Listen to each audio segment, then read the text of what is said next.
Good morning to a brand new day. Time to learn and games to play. Learning things is so much fun.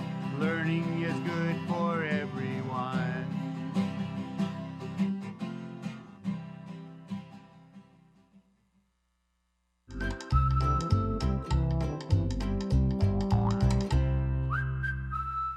Good morning, second grade. Happy Wednesday. Almost through the end of the week. Can you believe it? That was quick, wasn't it? My name is Mrs. Vane. I'm so excited to have you join me so that we can become amazing readers and writers. And this week, we're really focusing on our writing skills so that we can become amazing writers. So I have another book to share with you guys. And boys and girls, I tried to check this book out at my county library, and it's not quite ready yet. But I wanted to share this with you guys because this is a book called It's Hard to Be a Verb, written by Julia Cook, illustrated by Carrie Hartman. And boys and girls, did you know that it's really hard being a verb? Because remember, what are verbs? Verbs are action words, you're right. And in this book, Lewis just can't seem to control himself when he gets the urge to move at the wrong time. So his mom helps him to help control himself so that he's not so much of a verb. Isn't that amazing? And it's also a great book to read to find all the different verbs. So if you want to read it, you can see if you can find it at your county library, or if you have the Sora app, see if you can find it on Sora. It's a great book to read. Okay, boys and girls. Now, speaking of Sora, let's see which school came in our top countdown. Let's see. Today, we're at number 3. So you ready? Let's see if it's your school. Fingers crossed. Ewing. Good job, Ewing Elementary. You guys are doing an awesome job reading. Now, boys and girls, don't forget, if you want your school on our top countdown, check out this book on Sora and read, especially if you have the app in Fresno Unified. Okay, now, boys and girls, I need more books to share with everybody. So boys and girls, write me a letter here in our PBS classroom. Use the address that you see below. Tell me what books I should be sharing with all the other second graders. And when you send me a letter, I'll send you, that's right, some awesome activity books. So boys and girls, I can't wait to get your letter so that you can tell me what books I should recommend to other boys and girls to read. And it's perfect because this week we are focusing on opinion letter. Okay, are you guys ready to start it? Awesome. We're going to start with our grammar this week, and today I'm going to be focusing on helping verbs, and then we'll go to a letter punctuation, because when you write me that letter, make sure you're putting those punctuation in correctly, and then we'll go to our genre writing, which is opinion letter. Are you ready? All right, let's get started. So in grammar, we've been working with verbs, right? And we know verbs are action words. You're right. But yesterday we also learned that there are what we call linking verbs. They don't really show an action, but they link the subject to the noun. Today we're going to focus on helping verbs. And guess what?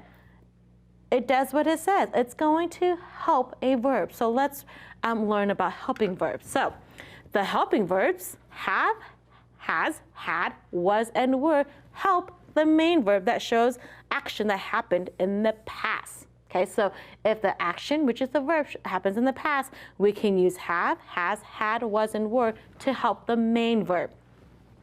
The helping verbs am, is, are help the main verb show action that happens in the present. So if it's happening right now, I can use am, is, and are to help the main verb. So that's the difference. In a helping verb, these verbs help the main verb. So there is a verb, and these verbs are going to help it. That's why it's called a helping verb.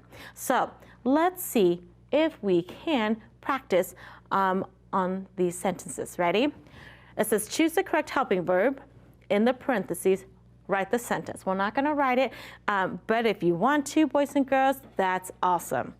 It says, so let's look at number 1. It says, I have or has read about earth changes in class. Now, here's my main verb, okay? My main verb is read, okay? So, I have read or I has read. Which helping verb will make sense? Good. I have. Whenever you have the subject I, it's a have. Good job. I have read about Earth changes in class. Okay, let's look at the number 2. Wind has or have blown sand away. So blown is my main verb. Wind, how many? It's a singular noun, you're right. So wind has blown sand away. Good. Okay, next one. I had or I has learned a lot about Earth changes before class ended. So here's my main verb, learned. There's an ed, so I know it happened in the past. Now let's read it. Because sometimes, boys and girls, when you read, you can see if it makes sense. I had learned or I has learned a lot about Earth changes before class ended. Which one would make sense? I had, you're right, good job, I hear you. Okay, let's keep going. Number 4 says, I am or I are learning how water breaks rocks. Learning is my main verb. ing tells me it's happening right now. Am I gonna say am learning or I are learning? What's the answer? Good job, I am learning how water breaks rocks. Okay, ready? Last one. Rain clouds was or were blowing across the sky. My main verb is blowing. Ing means it's happening right now. Rain clouds, did you see that? Is it singular or plural? Good job. My subject or my noun is plural, so I need to put were. Good job. Rain clouds were blowing across the sky. How did you do? Awesome job. Don't forget, these are what? Helping verbs. They help the main verb. Good job, boys and girls. Okay, now let's go into our mechanic. And this week we're going to focus, or today we're going to focus on letter punctuation. So when you write me that letter, remember that we need to capitalize all the greeting in a capital letter. So like, here's my letter, Dear Mark. Guess what? That dear, yep, it needs to have a capital letter. You're right, so don't forget to capitalize it. Dear Mark. Oh, don't forget, proper noun. You're right, it's someone's name. Put that capital. Now, only the first word in the closing of a letter begins with a capital letter, yes, and use comma after the greeting and the closing of a friendly letter. So, Dear Mark, this is my greeting. Don't forget to put your comma. I like learning about nature. What do you like to learn about? Your friend Lizzie. Again, the first word in the closing, your, is the only word that gets a capital letter. And don't forget to put that comma. So when you write Dear Mrs. Vang, don't forget to put that capital D, that comma after Mrs. Vang. Tell me what books I should share with all the other second graders. Don't forget to put your or sincerely, or if you can put your friend, that's awesome. Don't forget, just the your gets a capitalized, and then the comma, and then don't forget to put your name and your address so I can send you that book. Okay, boys and girls, now let's go and practice or learn our genre writing for this week, because it's also a letter. Remember, we have been learning how to write an opinion letter. Remember, because it's an opinion letter, it still follows the format of a letter with all of its letter parts, such as heading, greeting, the body, the closing, and the signature. We just learned all those punctuation on it, so make sure you guys are remembering. In the opinion letter, don't forget that the writer states an opinion about the topic. It gives reasons that supports the opinion. It has a concluding sentence, and don't forget about the closing and the signature. So, remember our writing process? Yesterday, we were on the pre-write. This is where we just wrote all of our ideas down, and I gave you a graphic organizer. Do you guys remember what it was called? Good job, it was the Oreo. We need the O, the opinion, the R, my reason, the E, my evidence or examples, and then my O, my opinion. So we're just getting all the ideas out. Today we're going to move to the draft in our writing process. That just means we're going to write our ideas into sentences and paragraphs now. So that's what we're going to be practicing today. Okay? So let me move this and let me show you. Remember our graphic organizer from a student. So she put all of her ideas down on the graphic organizer to help her. Now she can use these to write her sentences, but remember, these are not her sentences. You need to add more to your sentence so that it makes sense. So just quickly reviewing, her opinion was she wanted a park cleanup day. and she thought it was a great idea. Who was she writing to? She was writing to Mr. Walter, who was the mayor of the town. Now, what were her reasons? She said it was good. It was a good place to go. Now, why was it a good place? Here's her example. Because kids can run, play, and get fresh air. Her next example, things at the park were broken. Now, her example of that, because there was a storm and the branches fell. City Park was important to the committee, and her reason was when they are working together, then they can work to fix something that's good for the community. She restated Park Cleanup Day was a good idea, and she put, thank you for considering my idea. Wasn't that a nice closing to end her sentence, her letter with? It was. So let's look at Carrie's writing. So she used her graphic organizer. Now she wrote it into what we call her draft. So now she just wrote down her ideas into sentence and paragraphs. So let's read it.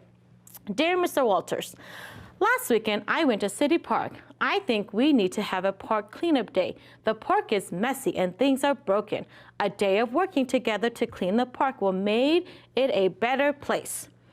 Kids need to run, play, and get fresh air. City Park can be a good place for this. If we clean City Park, it will be a good place for kids to go. Also, during the storm last week, tree branches fell. Now, some things at the park are broken. We could fix broken stuff. A park cleanup is a good idea because people will work together. City Park is important to our community. A cleanup day will be a great way to work together and improve our park.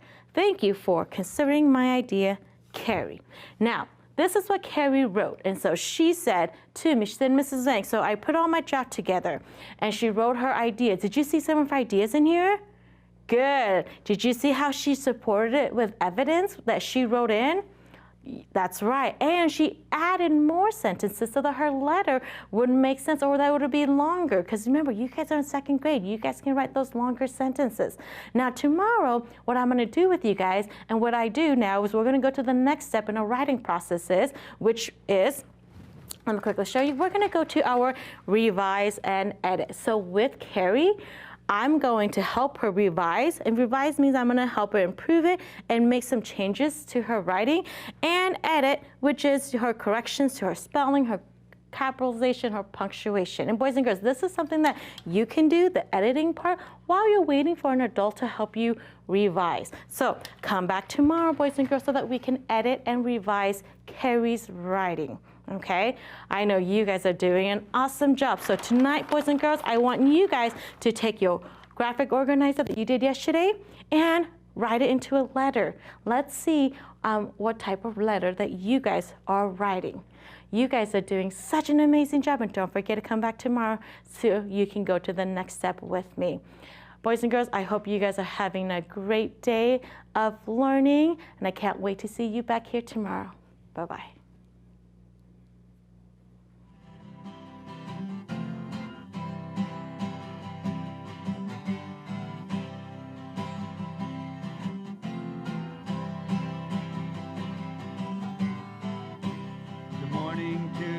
A brand new day, time to learn and games to play. Learning things is so much fun. Learning is good for